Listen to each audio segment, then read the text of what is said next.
Good morning, y'all. Today is Saturday, December 21st, 2024. Uh, Good morning. Merry Christmas to everyone. I figured I'd hop on for a little bit. It's been a couple weeks and give you a little bit of update of what's going on. And don't worry, I got some more videos that are in the works right now. I just didn't want to upload six of them all in one day. You know what I mean? So this morning we're having a little bit of hot chocolate. And I don't know how many of you are familiar with this. I got hot chocolate with marshmallow fluff in it. It's like the inside of a marshmallow. Uh, Good stuff. I grew up on that. That's big up in New England. I grew up with that peanut butter and or fluff and nutter sandwich. Yeah, here.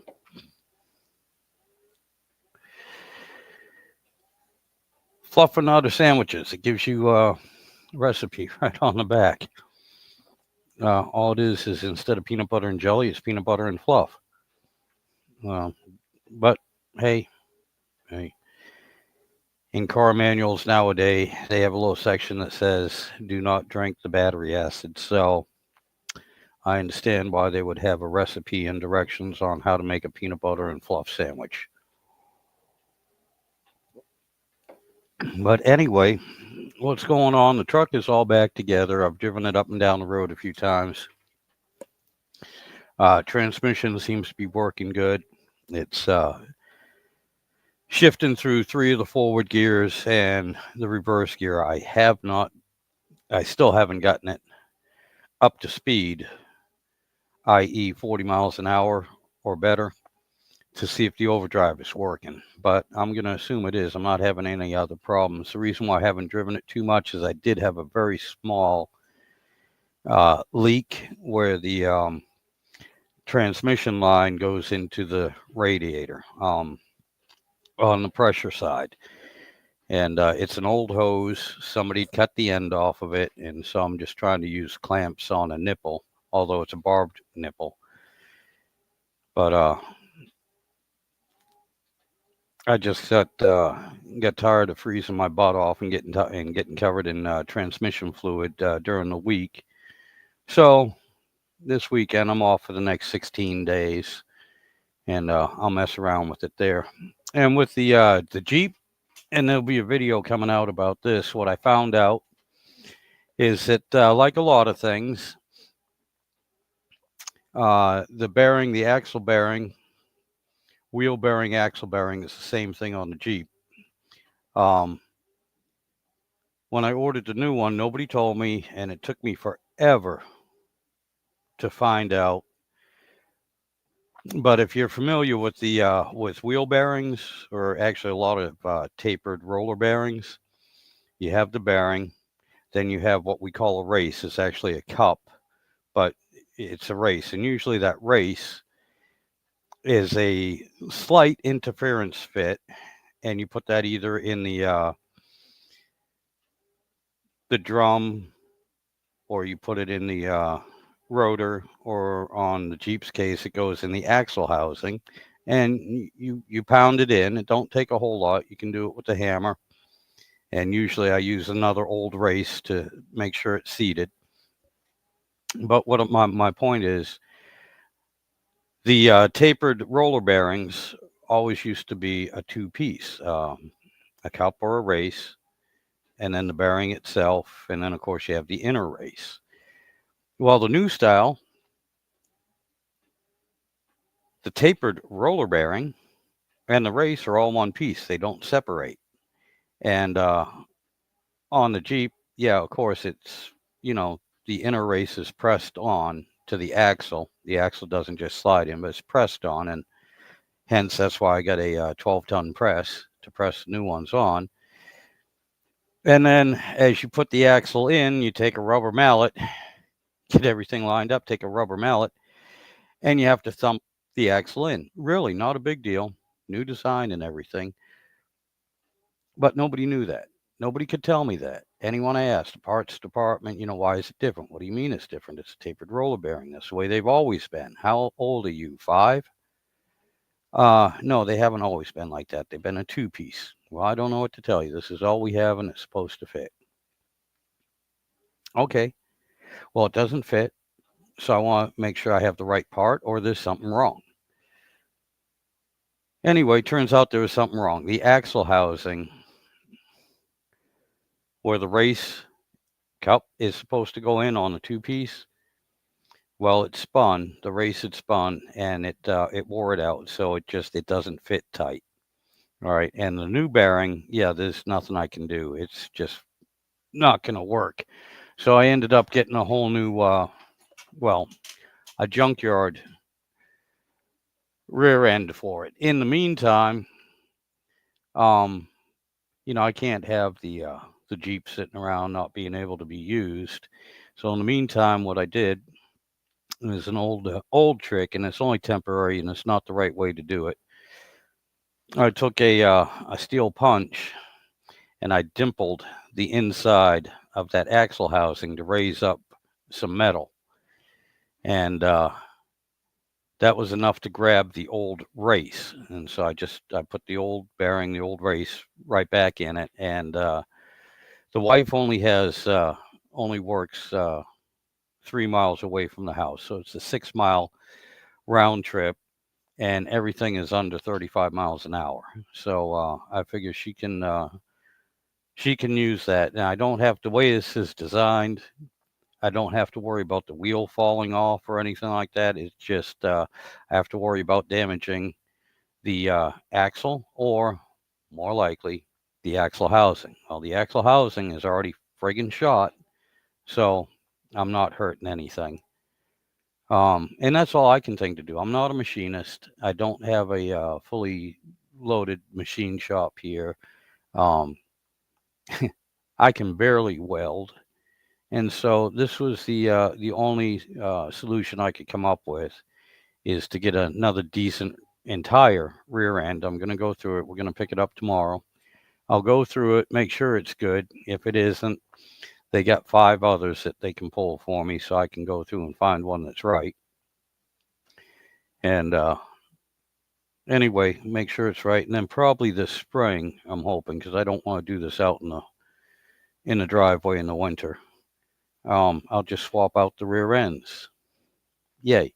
So that's a brief rundown of what's going on. And yes, I have videos I'll be posting next week showing the bearings, showing everything I just discussed. And I'll be, making a couple more videos showing the junkyard rear end and how I'm going to clean it up, what to look for. But yeah, especially the bearings, because like I said, nobody could tell me that for sure it was a design change. All everyone kept saying was, I don't know. I've never seen one like that. The older guys, they're like me. And, I'm not talking actual full-time on mechanics now, the few retired ones that I could get a hold of. Yeah, but yeah, it's amazing. And I really shouldn't pick on the parts people, and the younger ones especially, because I remember when I was a young man, teenager, and everything, there was a lot of things that I took for granted that had been around forever. I didn't know any different. And I was like, nah, it's the way it's always been. With my 18 months of experience in life, yes, that's the way it's always been. So yeah, I understand.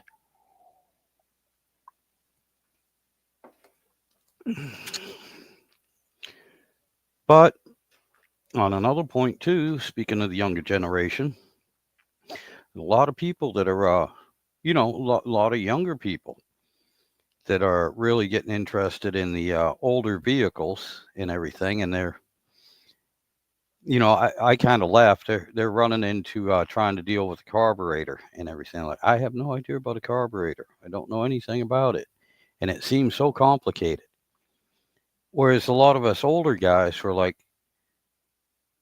well, yeah,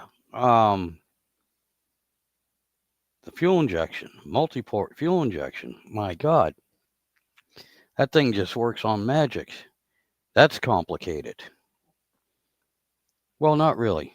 As we've grown older, fuel injection, either single port throttle body or multi port injector, is fairly simple. The difficult part with it is trying to figure out which electronic part has fried, and that's why it's not working correctly. Which out of the 352,500 sensors in that engine that shouldn't even be related to the fuel injector, which one of those is bad?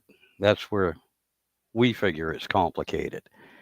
Um, but comparatively speaking, as simple as a carburetor is, especially when you get into some of the Edelbrocks and everything, they are so adjustable. You have so many options that it can be overwhelming, especially if you don't understand how each of the circuits in the carburetor work. And when I say circuits, I'm talking a fluid circuit, not an electrical circuit. We won't even talk about the electronic carburetors that they were playing with for a while. Um, and God help you with aircraft, a lot of the old pressurized carburetors. That was another deal. But yeah, a lot of us older guys were just like, look, it's real simple, and you can see everything, and you can tell and feel and smell and hear if something is bad. With with fuel injection, even with the throttle body where you can see the injectors, well, either they work or they don't. Why don't they? Then you're into electrical. As long as it's getting fuel from the tank up to it, then it's electrical. And like I said, you got to figure out what out of the 350 or 327,000 sensors has gone bad on it. Carburetor, no sensors. No, don't have to worry about it. And, that's why a lot of us older guys say, yeah, carburetor is a lot more easier to work with than fuel injection. And that's because we can look at it, see it, feel it, taste it, smell it, touch it, listen to it, and use our senses. We don't need a scan tool. We don't need a test light. We don't have to go and make sure that the left rear tail light is working in order for the carburetor to work. We don't have to deal with that. It's boom, right here. Take it apart. Does it look good? Does it look bad? Is there junk in it? Is it clean? Does it have a hole in it? All the passageways clean. Okay, all the adjustment screws, are they free turning? Are they clean? Are the ends, crushed, or are they to a nice little point? And that comes with experience. And again, too, when I first started working on vehicles, I had no idea how a carburetor worked. It did seem complicated to me. But again, the people taught me, showed me that. And a lot of them said, yeah, feel it. It should feel like this. Hey, Justin Hill, good morning. Merry Christmas to you, sir. And, me personally, that's why I like analog. So I can physically see what's hanging up, see what's not working, see what is working. I can hear the clicks. I can hear if it's supposed to click. Sometimes I hear a lot of clicks that aren't supposed to be there. And that's just as bad as not hearing one that should be there. But yeah, again, I don't mean to make fun of anyone new that says, hey, I have no idea how a carburetor works, because 40 some odd years ago I had no idea either. I had to learn. Thankfully, though, they were very common, and there were a lot of people, a lot of knowledgeable people that were able to teach me. With that being said, I forgot about 95% of everything that they taught me. But that's just old age, life, Alzheimer's, dementia, I'm not sure. But it's, it happens. It happens, especially when you don't work with them every single day. But anyway, I hope everyone is ready for Christmas. Whatever holiday you celebrate, Hanukkah, Kwanzaa, whatever it is. Don't matter to me. I celebrate Christmas, and I'm looking forward to the new year. See how that goes.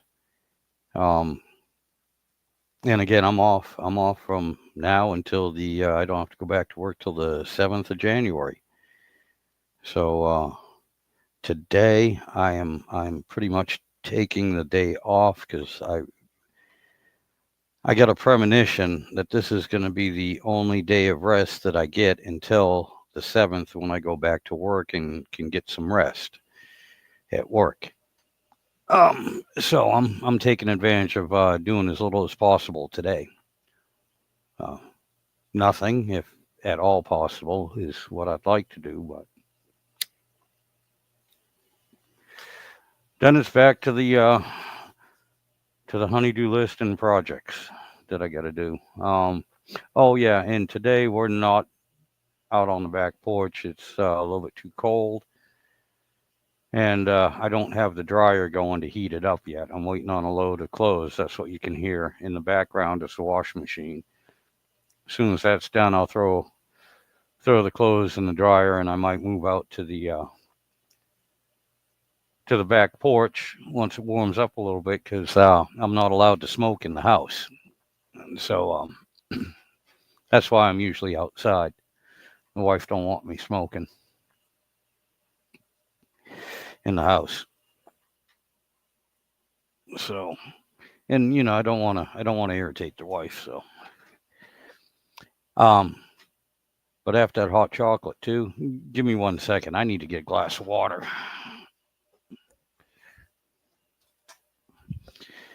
And yeah, I'm still plugged in so you can hear me. I don't know if you can see me, but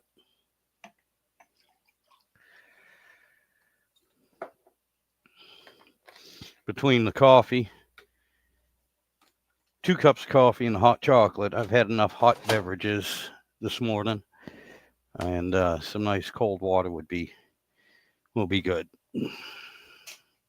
And oh, one-eyed cat, if you happen to see this, uh, yeah, there's one of our cats, S'mores, and Philip the third. Yep, that's I've seen your cat running around.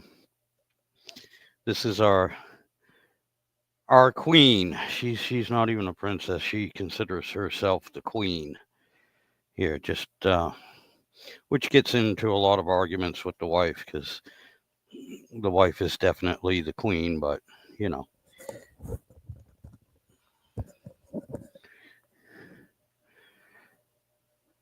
But can't help what the cat thinks. And yes, she is spoiled. She's privileged. Right now, if you keep an eye on her, she's trying to tell me she wants that her food bowl is empty. Yeah, never mind. She already knocked it down.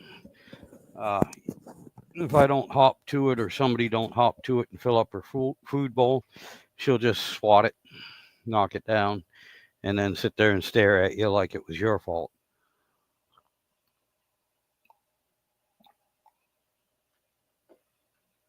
Uh, yeah, I needed that water.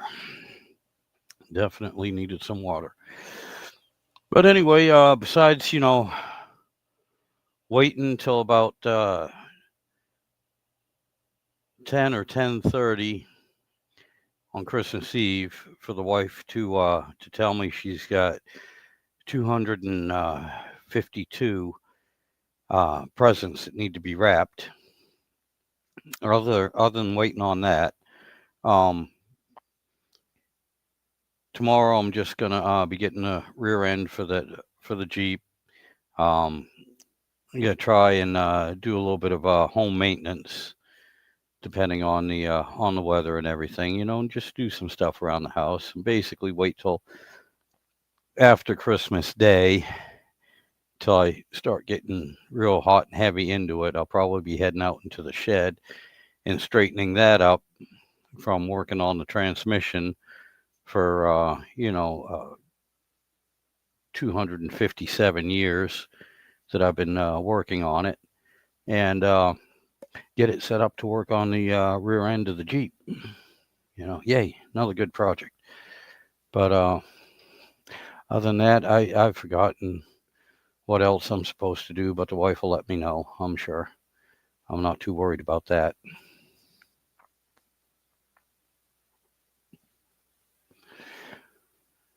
But yeah, it's just I know it's been a while since I've done a live stream, and like I said, it's just the weekends with the short daylight hours that we have now. Getting home from work and having about well, at most an hour that I can see to work on stuff outside.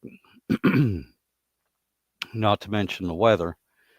Um, yeah, I've been a lot of my weekends been really taken up from the time the sun finally decides to come up until it goes down. I've just been trying to do stuff in 2 days that I usually spread out throughout the week. And by the time I get done doing that, honest to God, I just there's somebody more popular that's online doing a live stream, and I don't want to step on their toes or even try to compete with them because I mean half the time I watch them also, so that ain't no big deal. Either that or I take a shower, get something to eat, and go straight to bed. It's easy to do when it's dark at 5 o'clock. Uh, Not that hard to fall asleep at 6:30. And again, I'm still used to. Even today, I was up at 3 o'clock. I just couldn't sleep any later. I was up at 3 in the morning. So I mean, that's a lot of times that's my schedule. Honestly, up at 3 o'clock in the morning, and usually sleep by 7:30 at night. I know it's early, and as I've gotten older, it's hard to force myself to stay up Friday night and Saturday night. Definitely try not to do it on a Sunday because then I pay for it on Monday. Um, and so it's just hard to get out of the routine. So a lot of times I just say, screw it. My body's in the routine. It's in the schedule. I'll just go with it. Unless it's something I actually have to do and stay up late for, then I will. But other than that, yeah, not much difference. Not much going on. Well, I just wanted to touch base with everyone and wish you all a Merry Christmas. See how everyone's doing. And I'm just wanted to do a quick live stream here, let you know I'm still around. Check out the channel. I do have a couple new videos up, and a couple of shorts. But anyway, yeah, I think that's it. I just wanted a little quick live stream here, so I'm going to call it quits. And again, if I don't get back on before Christmas, everyone have a Merry Christmas, Happy Holidays, Happy New Year. Y'all take care, have fun, and we'll catch you next time.